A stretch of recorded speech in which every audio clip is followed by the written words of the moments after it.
Good morning, afternoon, or evening, or whenever you're watching this. I'm Casey. I'm presenting I did my mentorship project on Joanie Mackowski.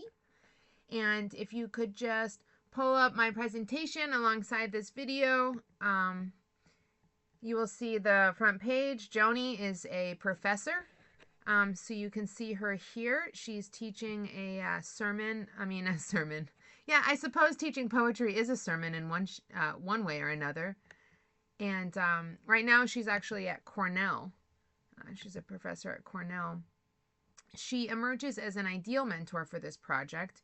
Her poetry provides a luminous bridge between art and science, where intellectual curiosity meets themes of creative expression. Her roots are in creative writing, linguistics, and biology, so her work weaves themes of nature, perception, and the intricacies of human connection.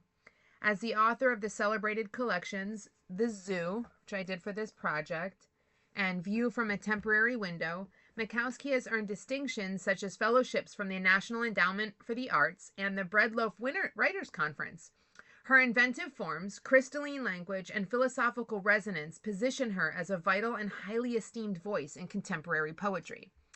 Her poem, Iceberg Lettuce, embodies her gift for transforming the everyday into a realm of wonder, earning praise for its layered metaphors and vibrant rhythm. It's my personal favorite. Critics have hailed her playful yet sharp tone, marveling at her ability to mine the natural world for profound existential insights. Across her body of work, including View from a Temporary Window, reviewers have celebrated her seamless balance of intellectual depth and accessibility. This fusion of wit and gravitas, coupled with her mastery of language and form, solidifies Mackowski as a poet whose work both provokes and delights, an ideal guide for navigating the fertile intersections of thought, creativity, and poetic expression. On a more informal note, just being able to write about, little bits of hairs and ants in a bar of soap in the shower, and with such intricacy, the way that you can go inside of her internal dialogue and just see the way that she kind of poetically meditates on these simple everyday things, like eating lunch in a construction, by a construction site, or just talking about iceberg lettuce and how, the salads you had to eat as a child, and talking about it like this leviathan coming from underneath the table. And I just think that it's a really poignant part of her own unique style. So in terms of just everyday bio information, she currently teaches creative writing as an assistant professor at Cornell University, so her career is not doing too shabby. She's doing pretty good. She resides in Ithaca, where Cornell is, in New York. And her awards include, she had a lot of awards. Her biggest ones, I think, include the Emily Dickinson Prize from the Poetry Society of America, the Associated Writing Programs Award in Poetry, the Kate Tufts Discovery Prize, and a Rona Jaff Foundation grant. She's also won a Wallace Stegner Fellowship. And as we already know from another classmate's presentation, she juggles. And of course, you, my professor, know that because you were her student. So she's a juggler.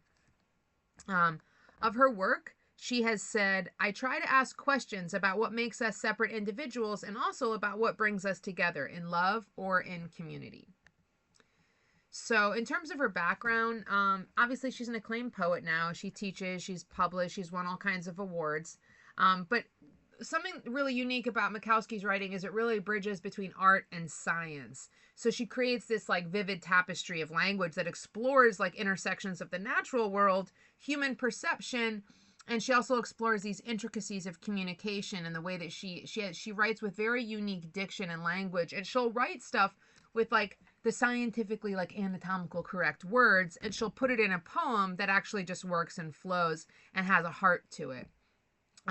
So she has a background that encompasses both creative writing, but also an academic interest in fields like biology and linguistics. And that really comes out in her poetry.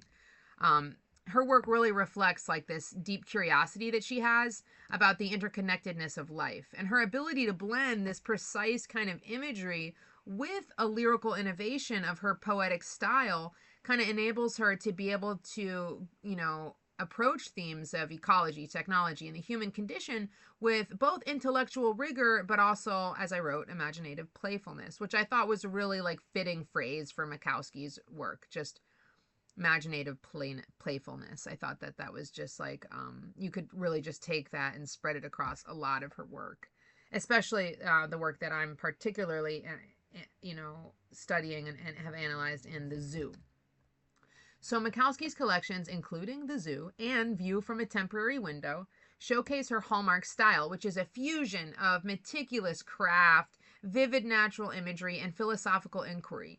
So her work is celebrated for its linguistic precision and rhythmic vitality, often inviting readers to reconsider the mundane through new and surprising perspectives. What I really enjoy about Mackowski's work is that it's not so black and white where it's going, here, this is what I mean about this, here you go. But like there's also this, hey, this is a very literal thing that's happening that I'm talking about, like, ants in a bar of soap, or iceberg lettuce, or many of the other things that she writes about. Even just like heartbreak or raking leaves on a fall morning, the flies buzzing around, construction workers hard at work. But what she's able to do is there's an undertone of like the complexities of the human experience and human emotion and human thought. And she's able to kind of web that in this sort of almost dry wit kind of way, where she's expressing what's really on her heart, but through these sort of trivialities of life. Because I think that she uses a lot of that as a metaphor for some of the deeper things that we go through in the human experience. And just like as a metaphor for some of the deeper feelings. I mean, even talking about iceberg lettuce and like as kind of a metaphor for some of the maybe not so awesome parts about childhood, and the things that are just sort of forced on us, And so, so she's celebrated for her linguistic precision and rhythmic vitality. She invites kind of readers to, as I've already said, reconsider the mundane through new and surprising perspectives. So she balances wit and gravity, and she navigates complex topics with a tone that is both accessible, but it's also profoundly layered. There's a lot going on in her poems. Throughout her career, she has received numerous accolades, which is I'm sort of boasting on her again in this slide, but just dropping some other things that, like the National Endowments for the Arts organization affiliations and stuff. And she's taught and held academic positions at other colleges, such as where you studied with her. And she inspires students to explore the intersections of science and art in their own creative pursuits. Through her, and I believe that was at UF, I believe, right? So through her distinctive voice and interdisciplinary approach, she continues to enrich contemporary poetry with work that is as intellectually engaging as it is emotionally resonant. So I like the way that I kind of broke down and wrote about her, but I also just kind of want to put it in my own words as well, where, she's able to kind of like really captivate you and challenge you and be able to use like interesting vocabulary, even biological vocabulary, where you have to like go and Google what that means. But then also reach you like on an emotional level as well. So I just think it's like a really cool interplay that she does. And her style is very unique. When you read one of her pieces, once you start to really get familiar with her work, it really stands out. You're like, oh, this is a Mackowski piece, So the mentorship project book that I did, The Zoo, which I had to wait for a while for actually. So this is a blend of what I referred to as an exquisite symphony at the crossroads of nature and human experience. So it's a collection of poetry that resonates with both scientific curiosity and poetic grace. At its heart, Iceberg Lettuce emerges as a quintessential example of her craft, embodying her fascination with the often overlooked wonders of the world and her uncanny ability to elevate the ordinary into realms of extraordinary significance. The poem, with its layered metaphors, reflects the very spirit of her collection, which is an invitation to unearth deeper truths hidden beneath the surface. Through her deft use of metaphor and simile, which she loves, and oh my gosh, and she loves enjambment. She writes in enjambment more than like I think any other poet I've read before. But through all these devices, she conjures images that pulse with both clarity and depth, transforming a humble head of lettuce into a symbol of life's delicate complexities. The form and tone of Iceberg Lettuce echo the rhythm that flows through the zoo as a whole, which is precise, meticulously woven, and alive with a subtle undercurrent of wit. Her diction, both playful and sharp, draws readers into an intellectual dance where the accessible mingles seamlessly with the profound. The tension between the commonplace and the philosophical is the lifeblood of this particular collection. A delicate balance Mackowski strikes so masterfully. That's my critique. So her interplay between the concrete and the conceptual runs through works like Listening to a Chestnut and The Swarm, where nature's intricacies are explored with both the precision of a scientist and the wonder of a poet. You could utilize this particular sentence I used to describe her pieces, Listening to a Chestnut and The Swarm, and you could really expand it out over, I think, the majority of her work, at least in this collection. So in this collection, I wholeheartedly recommend to anyone who seeks poetry that offers both a challenge and a delight, especially someone who has like an interest in scientific, anatomical, biological things. Mackowski's ability to weave together intellect and imagination is a rare gift, making her work both deeply thought-provoking and emotionally resonant. So I kind of wrote like a little, kind of like what you would write on the back of a book, like a little recommendation there for you. This is my absolutely atrocious attempt at imitating Mackowski's poem that I probably wrote rather a little too quickly. But I really enjoyed Iceberg Lettuce and sort of all the hidden innuendos and stuff that were kind of mixed in there. But I also liked a little bit of the dry wit. And for me, I don't like pork chops. It's like something I'll probably die before I ever eat again. It's the same reason my mom won't eat salmon. It's just something that's forced upon us. And, I think that's like a lot of childhood, So I just thought like, okay, pork chops could be like a metaphor for some of the things that maybe I didn't like about childhood. They came, fit cut, glistening with a sheen of grease, searing the skillet like old regrets, each slice heavy with the weight of what was served before I knew how to ask for something else. Their edges curling under heat too fast, too dry. I cut through them with a dull knife, but the marrow, still bitter, clung to the bone like something unspoken. Primary screams simmering in fat, unwanted and too much at once, gristled and tough, the flavor of things I never ordered. But were pushed onto my plate, salt-drenched, tough to chew, but never soft enough to swallow. I tried, but the taste stuck, cloying like the air after a storm, sticky with things left unsaid. I never wanted to feast on unsalted echoes that left an aftertaste of burn, served, still steaming, to be eaten whole, bitten and engulfed without resistance. Now I leave them, forgotten slabs of meat in the back of the fridge of my conscience, too cold to touch, too late to reclaim. I seek not the savor of these reflections, but the hunger for something I'll never taste again. There's a lot I could do with that with more time, but I hope you appreciated my feeble attempt at imitating this particularly wonderful poet. So I chose to imitate Iceberg Lettuce because I loved how Mackowski takes something as simple as iceberg lettuce and uses it for a metaphor of the meaningless aspects of life. And not just the meaningless, but maybe the meaningless, I would say, troubling and heartfelt, albeit mundane, aspects of life. The depth she goes, when comparing it to Leviathan, which was my favorite part.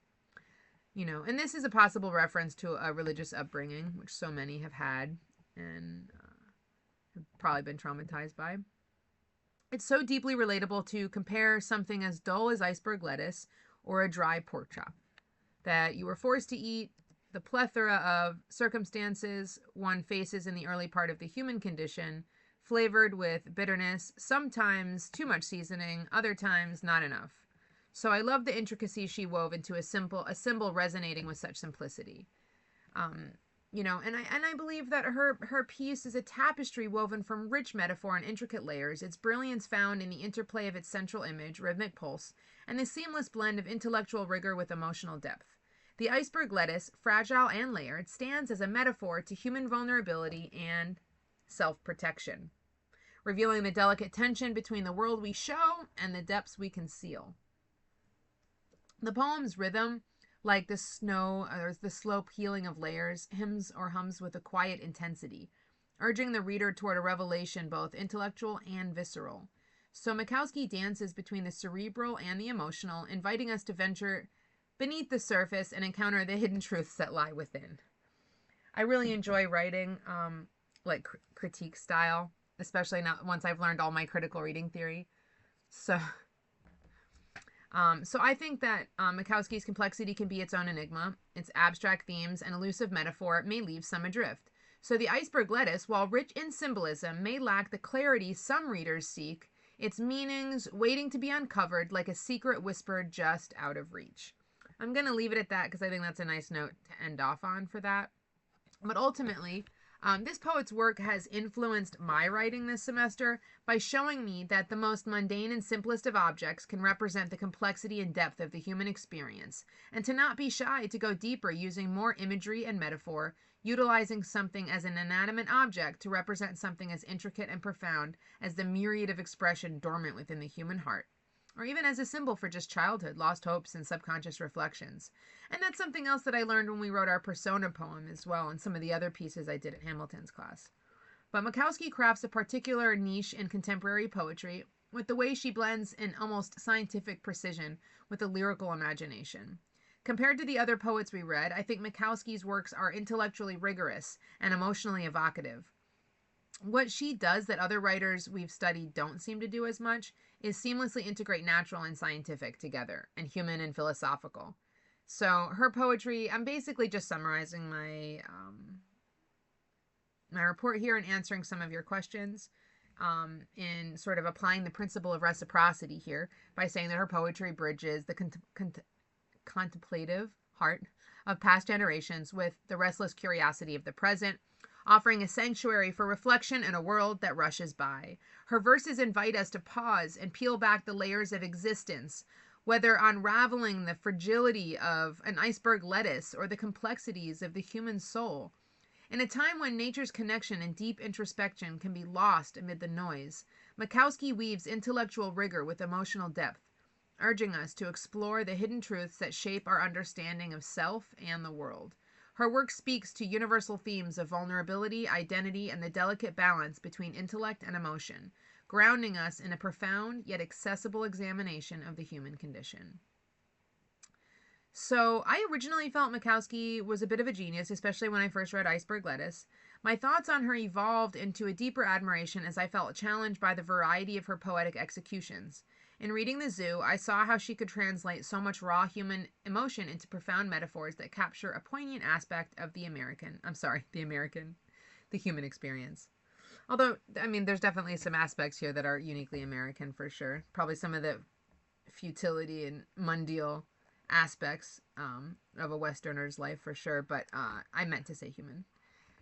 Also, just for my own side note, I don't like everything that she wrote. I think some of it, I feel like she dug too deep and just wanted to try and create something that was formulaic and deep in diction and didn't really sing to me.